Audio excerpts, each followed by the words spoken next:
Hey, you guys, it's Watcher Ralph, and I'm here to talk to you guys about the non spoiler review of Ready Player One.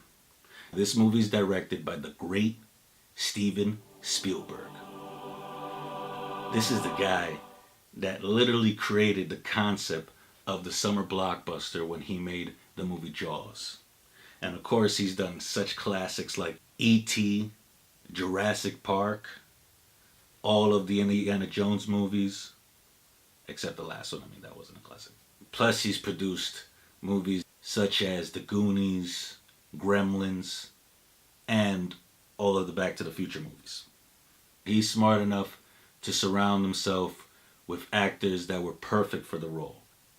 I'll admit, not a lot of them are people you would consider stars, but you would recognize a few of these faces. Someone like Ty Sheridan, who recently played Cyclops in X-Men Apocalypse.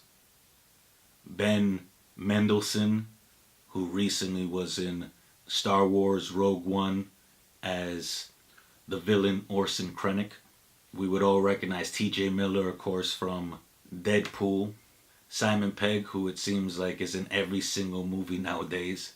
And Mark Rylance, who it seems like is in every Steven Spielberg movie nowadays. This movie takes place in the year 2044, in the future where overpopulation has definitely become a problem. And most people try to find an escape in this virtual game called the Oasis. But what's even cooler and deeper is that the man that created the game left a lot of 80s nostalgia within it. But within that, he left a treasure hunt. And whoever gets to the very end of this treasure hunt gets an Easter egg, which grants them the company that makes this game. It's worth $500 billion.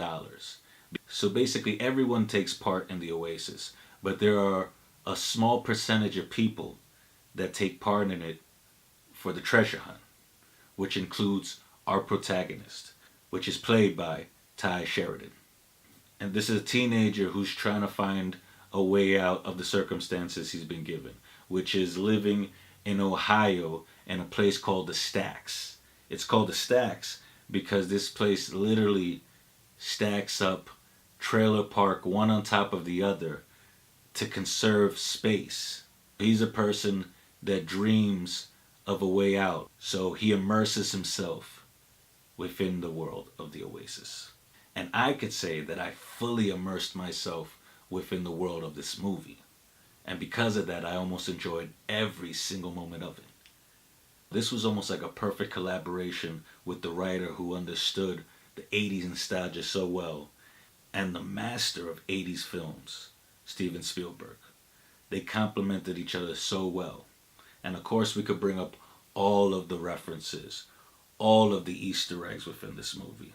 But what's even cooler is that not only do we see literal characters from other movies, we also see the recreation of some of the iconic moments from these classic movies.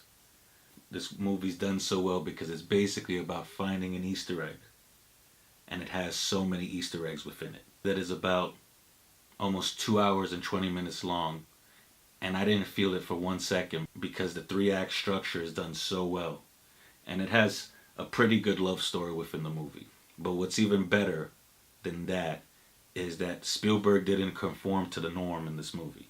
Instead, he tried something that pleasantly surprised me. The movie takes place in the Oasis a lot more than what I expected. And it's funny to say, but it's wonderful to see how fleshed out this virtual world was. I mean, the CGI in this movie was beautiful. It was stunning. The Oasis was mesmerizing. It had me fully invested. And the connection to the gaming world of today was so well done. But I had heard a complaint from a few people about not enjoying the tone of the real world within this movie. And after watching the movie, I did notice that the virtual world was more grounded than the real world. Because the real world did come off at times a bit cartoonish, and corny. So originally, I didn't know how I felt about that. But then I quickly overcame it because I realized he was trying to pay homage to Back to the Future.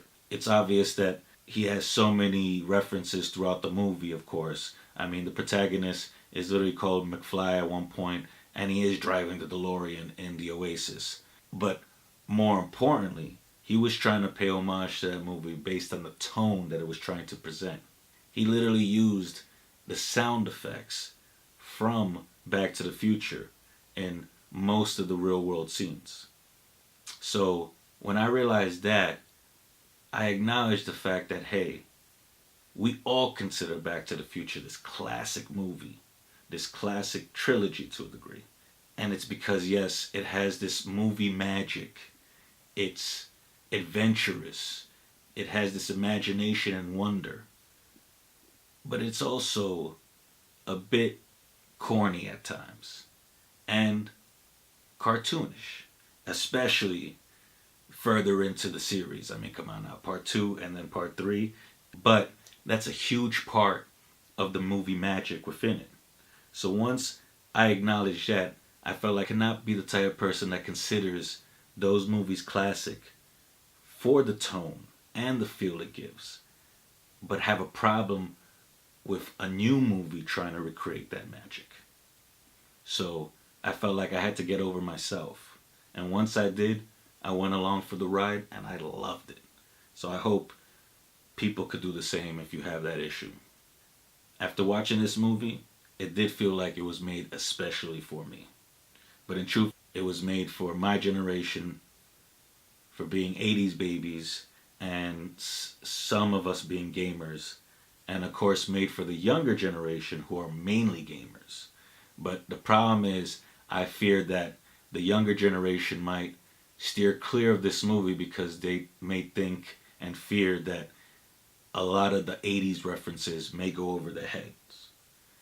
And then I'm afraid that a lot of people that were born before the 80s might have a problem with the movie, just feeling like they might not be able to comprehend the whole concept of the gaming universe, which I'll admit could be true, but I would tell those people it's a great story filled with a lot of heartfelt moments. And not only that, realize that this is directed by Steven Spielberg, which, yes, of course, he made a lot of classic 80s movies, but he's also a child from before that.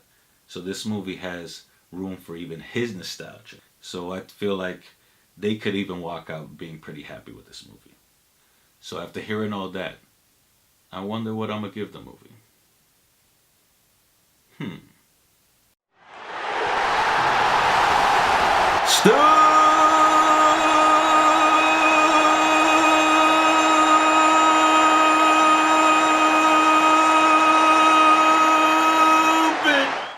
Of course, like I said, this movie is amazing. It's not only Spielberg back to his form, it's him creating even a higher standard. Seriously, I would encourage everybody to go out and watch it. No. I implore you to go out and watch it. It's just that incredible. Okay, well, I hope you guys liked the review, and I hope you guys leave comments down below. Let me know what you thought of the movie. But for now, you could share, like, and subscribe. And you could check out more reviews by clicking right over here. Plus, check out the podcast by clicking down here. So, till we meet again, goodbye. I'll see you guys.